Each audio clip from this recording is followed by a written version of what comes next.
अस्सलाम वालेकुम वरहमतुल्लाहि वबरकातुहू। इस वीडियो में मैं आपको कुछ ऐसे अल्फाज बताऊंगी जो भाषा मलय और उर्दू में मिलते जुलते हैं और जिसकी वजह से आप बहुत आसानी से उन तमाम मलय अल्फाज को याद कर सकते हैं। इस सिलसिले में हम पहले 90 अल्फाज सीख चुके हैं और अब आगे हम मज़ीद 15 अल्फाज सीखेंगे इंशाल्लाह। चलें शुरू करते हैं। 91 पे है कोत, जिसको उर्दू में भी कोट कहते हैं और मलय में इसको कोत कहते हैं। उसके बाद है टोपी, जिसे उर्दू में टोपी कहते हैं और क्योंकि मलय में टी की आवाज़ तेज़ से निकलती है तो मलय में इसको टोपी कहते हैं। फिर आगे है दावत। दावत उर्दू में हम दवात वगैरह इस्तेमाल करते हैं तो इसका मतलब दावत का मतलब होता है स्याही। अगर दावत पेन कहेंगे तो इसका मतलब है पेन की स्याही। भाषा मलय में अल्फाज को प्रोनाउंस करते वक्त इस बात का ध्यान रखना चाहिए कि सिलेबल के आखिर में जो भी के होता है वो ज़्यादातर साइलेंट होता है। अगला लफ्ज़ है जैकेट।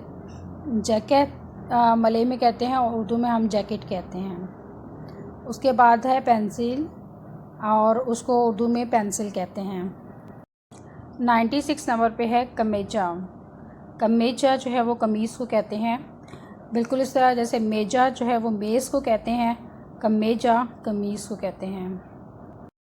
उसके बाद है तवाला। तवाला मलय में कहते हैं और उर्दू में इसको तौलिया कहते हैं। तवाला यानी तौलिया। उससे अगला लफ्ज़ है कुव्वत। मलय में कहते हैं कुव्वत और उर्दू में हम कुव्वत कहते हैं। अगला लफ्ज़ है निगारा और इसका मतलब होता है मुल्क। हम उर्दू में नगर कहते हैं जिसको ज़्यादातर हम शहरों के लिए इस्तेमाल करते हैं, लेकिन निगारा हम याद रख सकते हैं उर्दू के नगर से मिला के आराम से, लेकिन इसका मतलब जो है वो मुल्क होता है।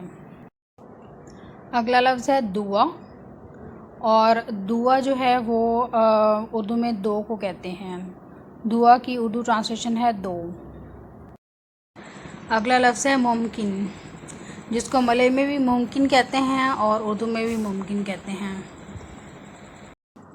फिर है उमर, जिसको हम उर्दू में उमर कहते हैं, मलय में उमर और उर्दू में उमर।